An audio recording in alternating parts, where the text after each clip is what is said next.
Welcome to the Shotcast, my man Radi. Thank you, sir. Thanks for coming out, man. Long time coming. Yes, sir. This is going to be a great one for salespeople listening because this is a real life story in the flesh. You're about to see it unfold. I met Radi years ago as a struggling salesperson, almost about to get fired, working at the largest mortgage company in America. And I was a leader at the time, and we're going to get into the whole story. But from that moment of being down, almost about to get fired, to where he is now, wow, the transformation this guy has made in his life and his career and his business.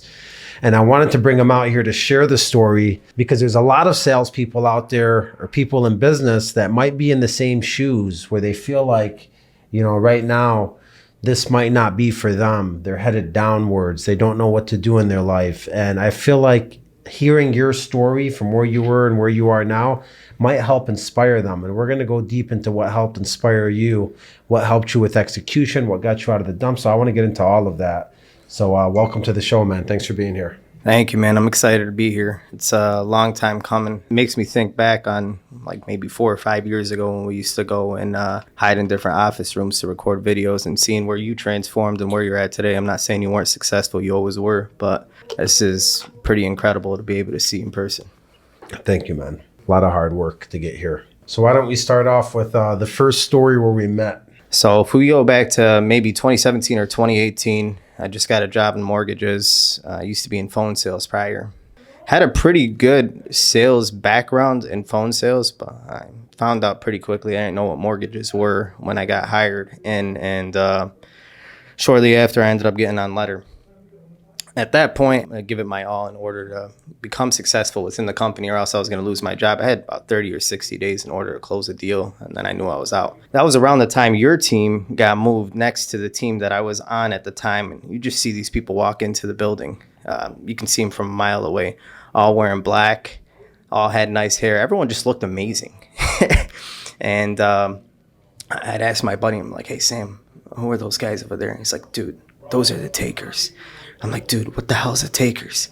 And shortly after, I was able to find out what the takers were because their team was next to mine, and I'd see Alex on the phone or Ace on the phone. I'd see all his team members on the phone, and every single person on the team was successful. Everyone was closing deals. Everyone was getting business. At the time, I was on letter, so I was watching sales videos trying to figure out how to, talk like these guys and act like these guys, and realized that wasn't working. So I asked Ace for a little help, and he gave me some of his videos to watch. I started watching his videos, learning a little bit more about sales, and even following him downstairs every time he wanted to go out for a breath of fresh air. And eventually he started coaching me a little bit more. About a week before I was about to get fired, he comes up to me and he said, do you have what it takes? I'm like, what do you mean? And he's like, do you have what it takes to be a taker? Are you willing to do what it takes? And I told him, I was like, listen, I'm willing to do what it takes, but I don't know if you know this, but I'm about to get fired. And he's like, I know. I'm like, okay. Show up to work the next day. My office or my desk is moved over to his team. Get a little T-shirt. And he said, you're a taker, but you got to earn it. Within a week, I ended up hitting my production goal for the first time ever. And within a few weeks after that, I was a top producer within the company.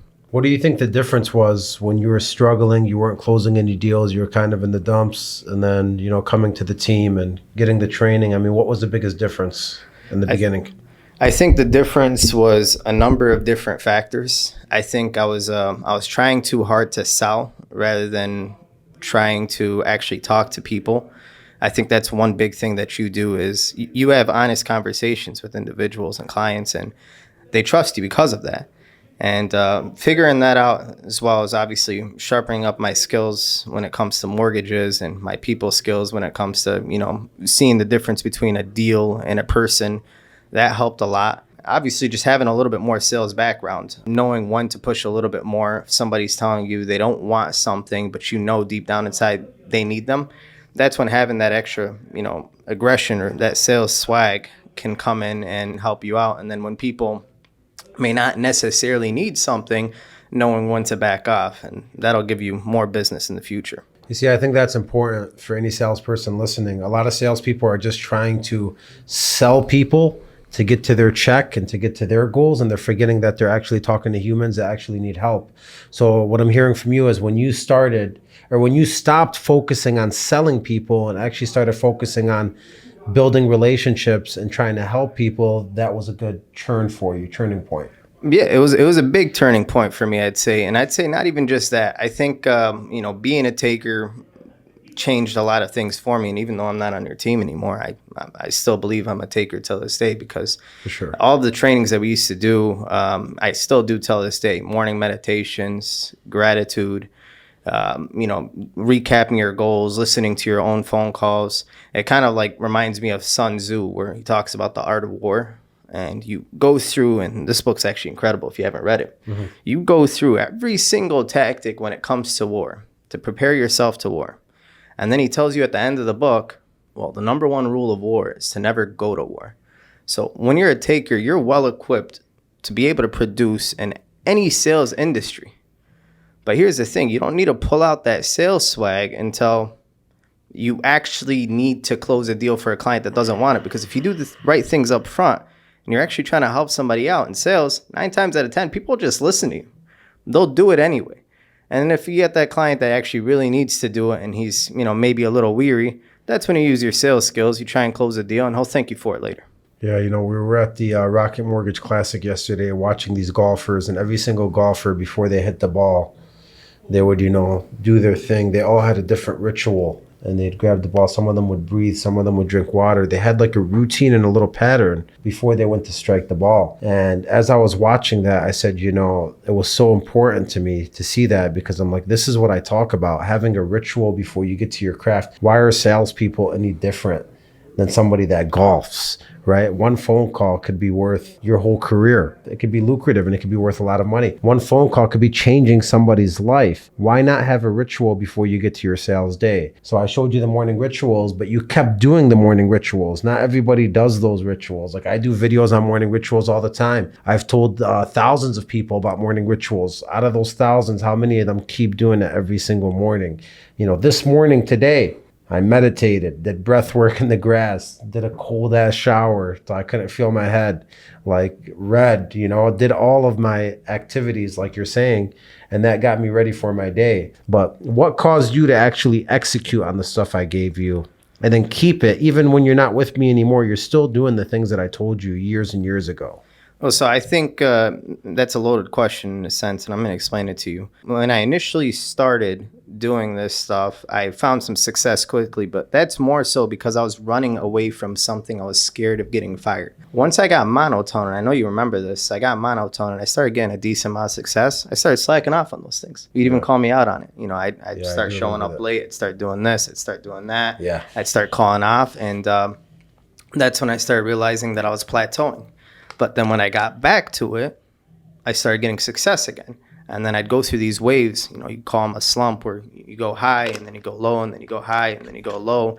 And my paycheck kept on reflecting that. I'd have good months and bad months. So I was like, how do I get a good month every single month? And I tell this to people all the time, because people ask me for advice. Like, how do you find success in sales? How do you do it all the time?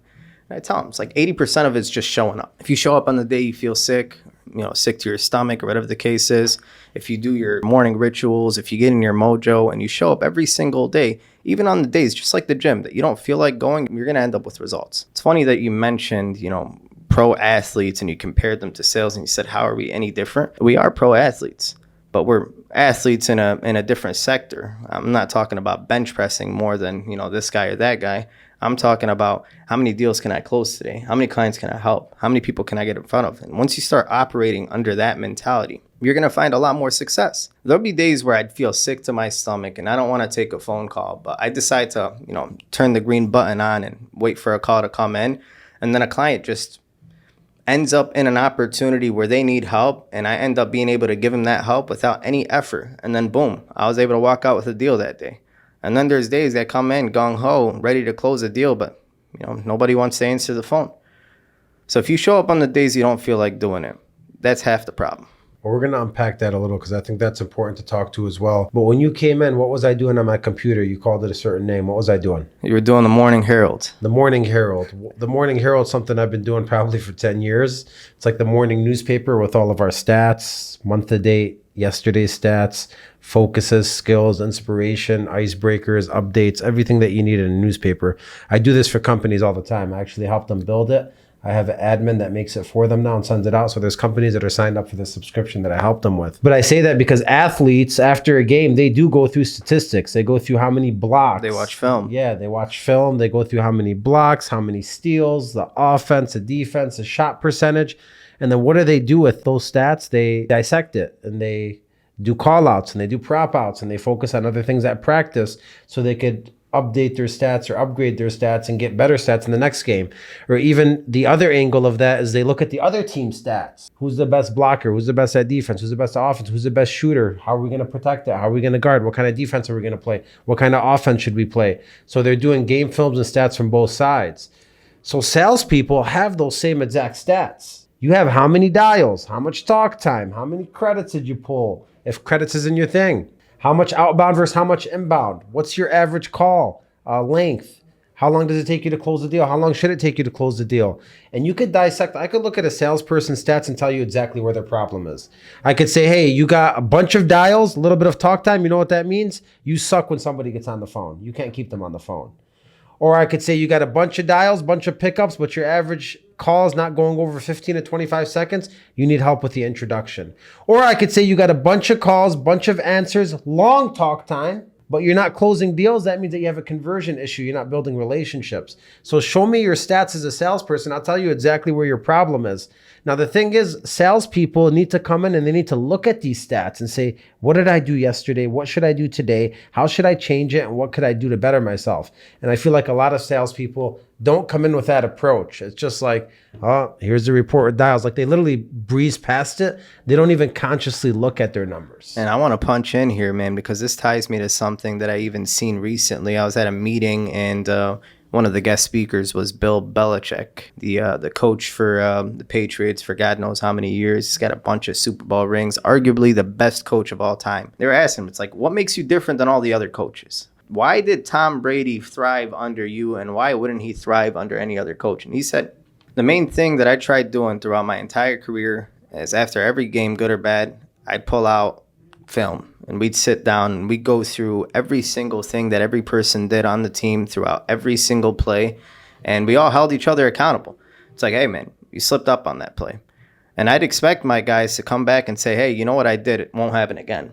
They have that accountability. And then you'd start having guys where they would start sitting down after the game film and go through all of those plays that we already pointed them out on, and they would figure out what they need to do so that if they're in that situation again to not get it. And I think that ties into what's the difference between a sales pro or a good salesman and a veteran in the industry, somebody that's self-sufficient, somebody that doesn't need somebody else to go through their film, that can go through their own film. They can have honest feedback for themselves and they can hold themselves accountable. I even have sales calls to this day where it's like, you know what, man, I could have handled that better. And I'll sit down for 10, 15, 20 minutes and I'll rep it out in front of a mirror sometimes so that next time something like that comes up, I'm able to handle it. I'll even go up to my wife and say, hey, Lou, I got a scenario I want to run past you. Client said this, I said this, and he ended up not going with the deal. I don't understand why it happened. Let me talk it through with you for a few minutes and see if we can come to a resolution. And I'll do that. And I'll tell her to be a tough client. I'll tell her no matter what you do not say yes. And I'll keep going back and forth with her until I see that she's really trying hard to say no. And then it's like, okay, now I did my job. Because now, next time I get this guy on the phone, I'm going to call him back right now. He's not going to be able to tell me no. You get what I mean? Yeah, but you're focused on improvement every single day, which I think is key. And Tom Brady did win a Super Bowl ring without Bill Belichick, by the way. Yeah, he did, man. But after how many years of Belichick coaching him? At some particular point, Brady started watching his own film. Yeah, well, one thing that Belichick did well was Tom Brady got trained and held accountable the same exact way a bencher got trained and got held accountable. And I try to bring that same exact thing into my sales culture. It doesn't matter if you're a stud or you're just starting. If your effort sucks, you're going to be called out. Yeah, right. Yeah. So we got to hold everyone to the same standards. So far, you said that, the morning rituals have helped you for success. You said that running away from getting fired and having some fear helped you to get the success when you came. You also said your environment helped you with success. So for people listening, I hope you're writing these things down.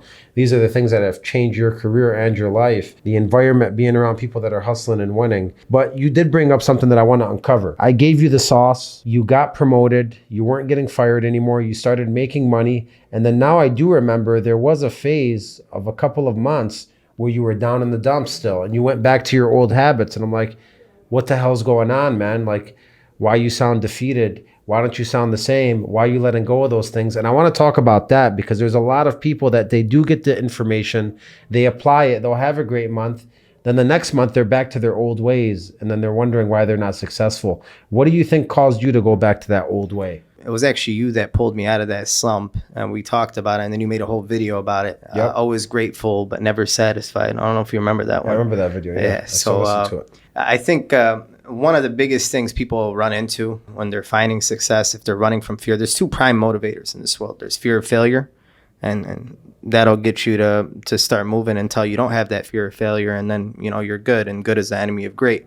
And the second one is people that run towards something. That's motivation. I think there's a fine line between the two. I think everyone naturally wants to, be better and get better. But when they get into a point where they're afraid of something, they go into this like adrenaline rush mode, and then they do whatever they can to get out of that situation. And they forget for a moment, hey, I'm actually trying to do something. I remember when I was 6 or 7 years old, we did okay, but we had a comfortable beginning. I'd see posters, and of Lamborghinis at the art fairs, and shoot, I had to, go back and forth with my mom so that she can buy me one of those posters because they were like $5 at the time, and that was expensive. And thinking in the back of my head, everyone would sit there and tell me, it's like, how expensive a Lamborghini is? It's going to cost you a fortune. You work your whole life, you'll never get it. And that used to motivate me. I'd just be like, listen, I'm sitting here having a hard time buying the poster. Later on, I'm not going to have a hard time buying the car. And I'd put that on my wall and I'd look at it.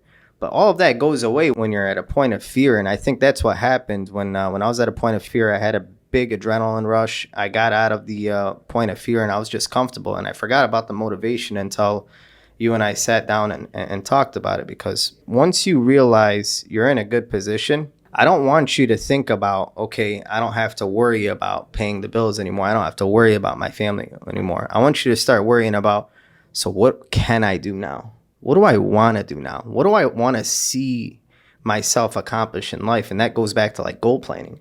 When you sit down in October, because you got to do your goals before the year starts, and you go through the whole year and your metrics. Hey, when do I want to save up this amount of money?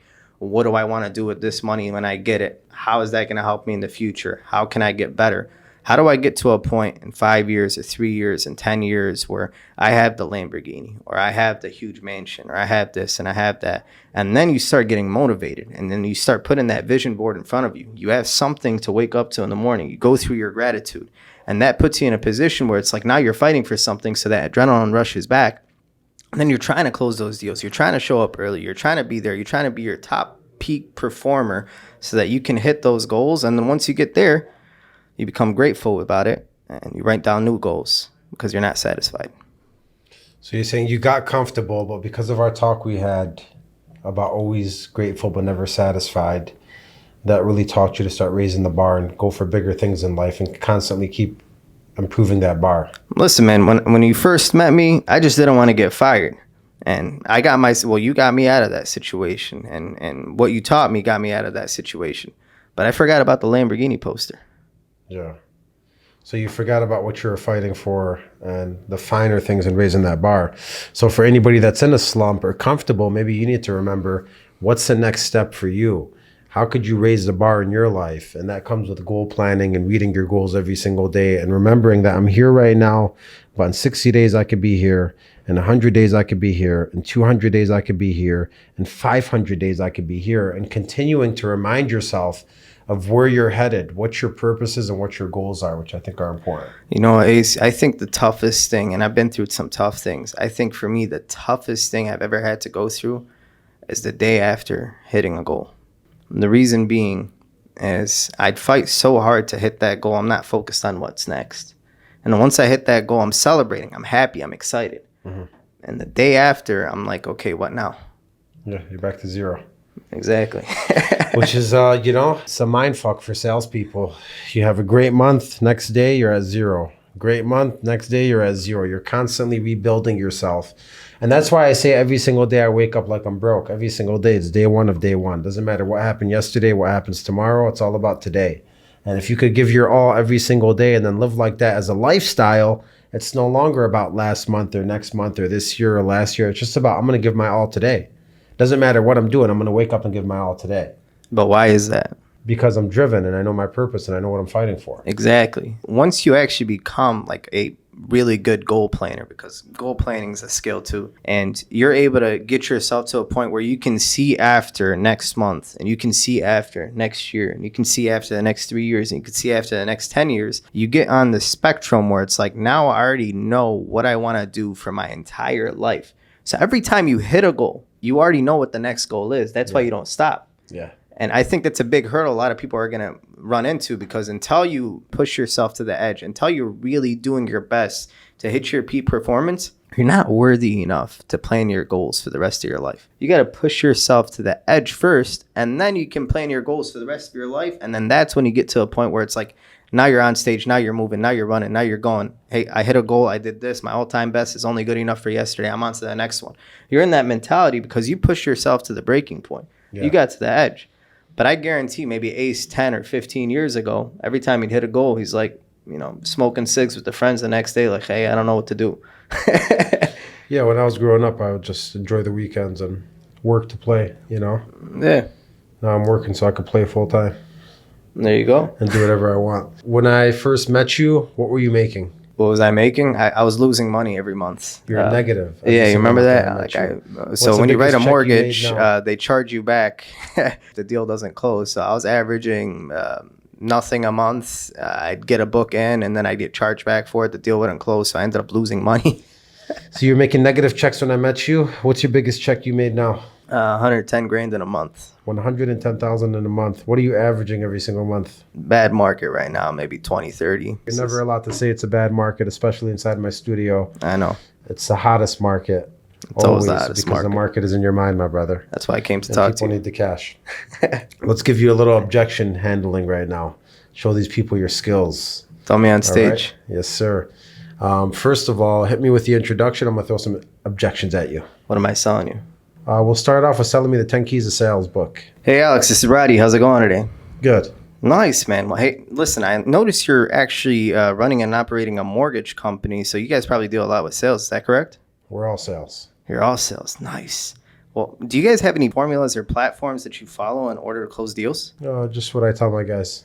Just what you tell your guys. So how do you hold them accountable? Game films. Okay, and then would you say that you have like a pretty successful sales career in mortgages, or? Yeah, pretty successful. Okay. Do you learn from anyone? Just YouTube and mentors. Do you do that often? Try to.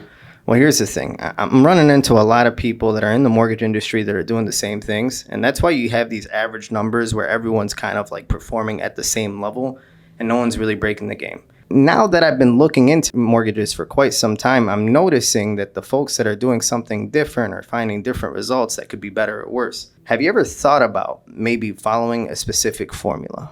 Yeah, I thought about it before. Okay, what held you back from doing it? I would just tell my team the formula to follow.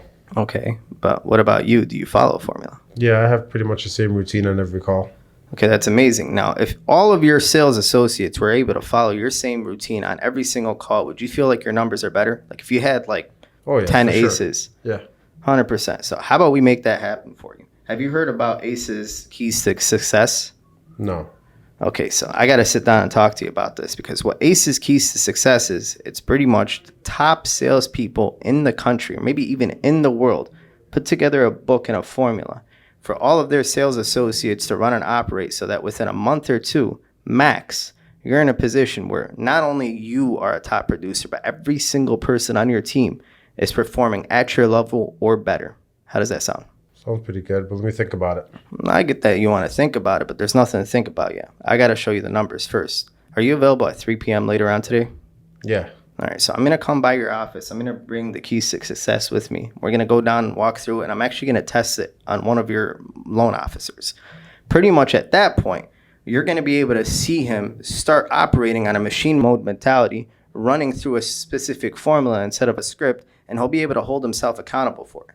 And then we'll walk through the rest of the day with him using the formula, and you'll be able to see how much more efficient he looks and sounds on the phone. How does that sound? It sounds good, but let me talk to my wife. Okay, I mean, what does your wife have to do with this? What do you mean? I make all the decisions with my wife. I get that, man. I'm married too. But at the end of the day, if you were able to tell your wife that she was going to be in a position where she gets to see you more often because your guys are doing their job and you guys are going to be able to take more vacations and spend more time together, you think she'll be upset? No, she wouldn't be upset about that. Exactly, man. So this is what I want to do. I don't want to sit here and tie you to the wall or anything like that, but I do want to come out so I can show you this live. I'll be there at 3 o'clock today since you said you're available. Cost? Yeah. What does it cost you for you guys not to operate at your level? A lot of time. A lot of money. Yeah, well, this is not going to cost a lot of money. I'll be there at 3 o'clock. We'll be able to walk through it together. I'll show you how it works live. And then after that, we'll talk about the numbers. I just want to make sure it makes sense for you first. Let me wait for the market to get better. Things are tight right now. I just told you, it's not going to cost you anything. It's not? It's not going to cost you anything. If you're spending a lot of money on not doing this, you're going to be spending no money doing this. I'll be there at 3 o'clock. We'll go through it together. You'll be able to see it live. And once everything makes sense for you and you fully believe in this product, we'll go over the numbers together. And at that point, if you still want to worry about the market, we can cross that bridge. Sound fair? Yeah. All right, perfect. 3 o'clock sharp. Actually, you know what? I might be running early. 2:45 good for you? Yeah, that works. Perfect. The email I have on file here is acez@takersbrokerage.com. Is that good? Sir. Perfect. You should have squashed the market completely. Don't say, we'll talk about the market. Say the market. That's exactly why you need this. I was thinking about I was going to over the shoulder it, man, because the guy's sitting here in a position where he doesn't even know how much it's costing him. Why don't you one call him instead of two call him? Why you do an appointment? You could have closed me right then and there while I was hot. Brother, if I'm selling a mortgage, 100%, but I'm selling some How much is it going to cost you? You mean how much is it going to make you? There you go. I like that. That's the feedback for you. You did a great job. I just think that passion, your monotone, bring out that passion sometimes. How much is it going to cost you? No, how much is this going to make you? Let's talk about that real quick. You said you're losing thousands of dollars with your guys not using a structure. All of them using a structure, you'll be making thousands of dollars. What's the price of a book? $30? What are we even talking about here, man? How many guys do you have? 50. Perfect. I'll bring you 75 because we're going to help you grow as well. You know what I mean? That's why I learned from the best, guys. I'm still learning till this day. Well, listen, man, you are one of the reasons that I do what I do. Appreciate you, man. You're one of the best stories that I have. Going from someone that's going to be fired to somebody making big checks, getting promoted 3 times in a row, building a business, leaving that business, building your own business now, and being able to travel, do what you want to do when you want to do it, and enjoy your life with your family. It's exactly why I do what I do. So thank you for being here, man. And thank you for your inspiration to everybody, for everybody listening. Hopefully you learned a couple of ways you could get out of your slump, get out of your comfort zone, and start dominating just like he did. Oh, yeah. And I appreciate you having me. I appreciate everything that you do for me. And, till this day, I think about the times at the Takers. And till this day, I still call you. I still call you for advice. And I'm glad that you left that door open for me. I'd say if there's one person in the world that I'm trying to match as far as like your mentality and your willingness to do more and your consistency, it's definitely you. I'm going to keep chasing after you, man, until you start chasing after me, huh? I love it. Shotcast, thank you for being it.